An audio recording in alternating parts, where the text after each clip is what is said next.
Tennessee Tech head coach Dewayne Alexander. The Golden Eagles coming off an overtime loss at Kennesaw State. They're back in action. They'll travel to EIU this weekend for an OVC contest. So, Coach, thoughts on the Golden Eagles, and we'll go to some questions. Well, it's been a tough patch here for the Golden Eagles. Fought their guts out down at Kennesaw. Tough place to play. I think they've won 20 straight games in Fifth Third Bank Stadium against non-conference opponents. A tough place to play. It was their homecoming.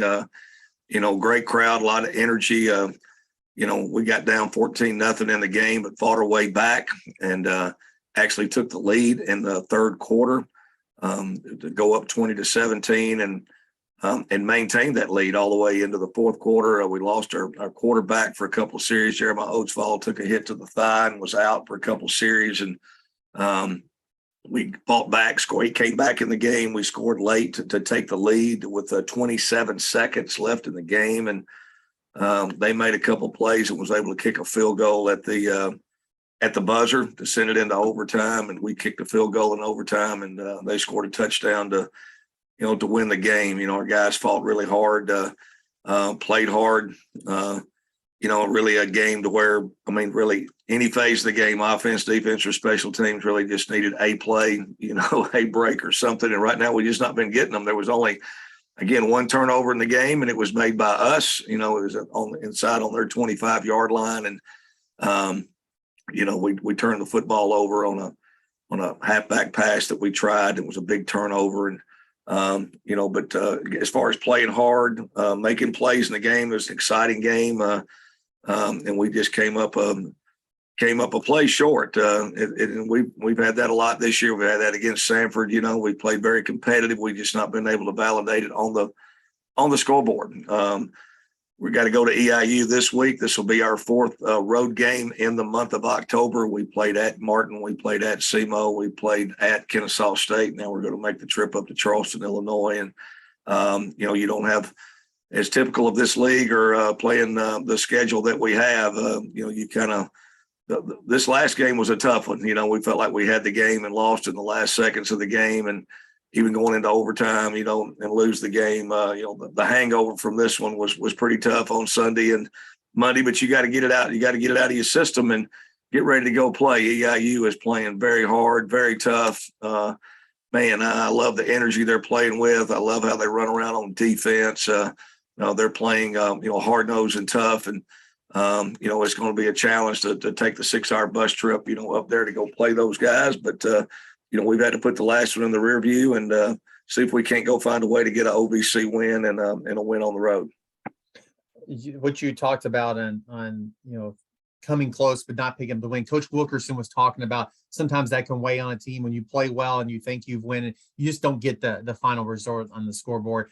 You said it. How do you knock that off and just say, hey, this is the next game, we're going to go play this next game? It's tough. I'm burying my soul here and just being honest. I've done this for 34 years, and I've been a head coach over 20 years. And, there's a point to where especially when you have 4 or 5 of these things in a row, man, your heart hurts and you just feel like, almost run out of things to say, is there words? I don't know if there's enough words to, all I can tell my guys is that, I'm proud of them, proud of how hard they're playing, that I love them and, that we're all going to keep working. That's what you have to do. And there's times in life, that's one of the great things about this game of football and the sport of football is, it does parallel life very much so. And, there's going to be some ups and downs and there's going to be times to where it's not going to go your way. And there's going to be times in life where you work and you do everything that you're trying to do and you're not getting a result out of it. That will happen at times, but, understanding the big picture of that always say your tests can become your testimonies, and that's kind of where we're at right now, where we've been tested and, we've played some really, as the schedule has turned out, some really good football teams. Sanford is ranked, I know, inside the top 15 in the country. SEMO is ranked inside the top 15 in the country. UT Martin is still ranked inside the top 20. Texas A&M Commerce has gone on to win 4 games after, we beat those guys on the last play of the game, and they've went on to win 4 straight since they played us. Of course, we played Kansas to open the season, and then you have to go to Kennesaw State, and play. Preseason was ranked, 8th, and very tough place to play. In all those games, we've had opportunities. We certainly have had our opportunities to win, and but the close losses are. There's a point to where it does weigh on you, and you start feeling. And the thing I've got to do as the head coach, and our coaches have got to do, and our leaders on our team have got to do is. You do have to put these things behind you and focus on this week and on this game, knowing that, hey, we do have a good football team.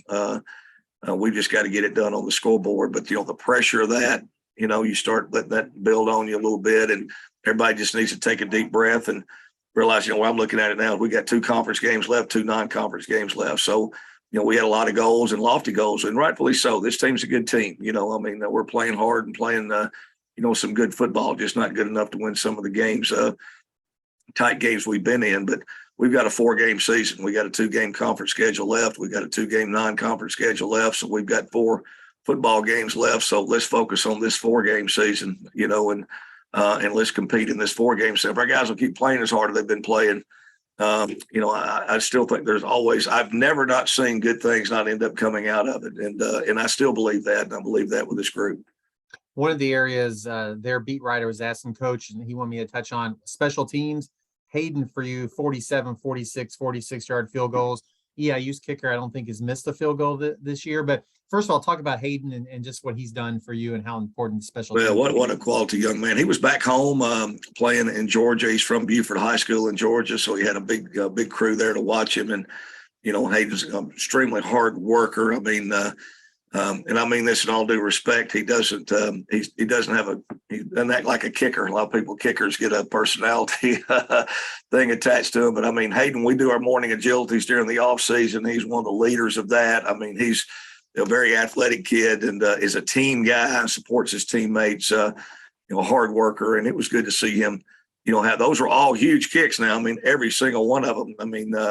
I even made the one in overtime, to put us up in overtime, with a chance to win the game, if we could have held him. But, he made a big kick in overtime. He made 2 big kicks. Every possession in that game was a big one. So, and he's never missed a field goal in his entire career since he's been here. He kicked the spring season, the fall, and this year he's 100% on extra point attempts after score. So he's perfect on extra points. And so it's good to see that. You always love to see, all coaches love to see young men that are, on the field, off the field, do everything you ask them to do and see them have success. It's always good to see that and always positive to see that. As you prepare for EIU, they've used a couple different quarterbacks, some games too. 3 this last game caused an injury. How do you prepare for them? What have you seen from them? They obviously like to run the ball too and with multiple people.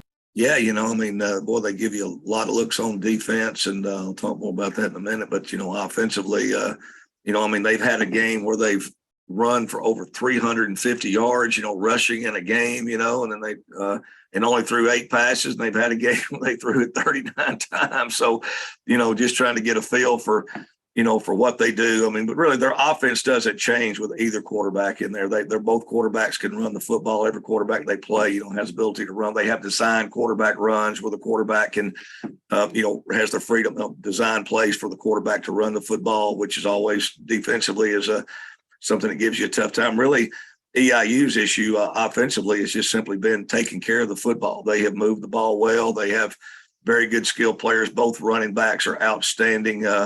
One's big back, that's really hard to bring down. Balin Field's been around forever. Seems like he can really, he's quick and fast, and, they have solid receivers, and, they've moved the ball just like on the Lindenwood game. They drive it all the way, down to the 5-yard line and fumble, and so they've had, I think, 10 interceptions and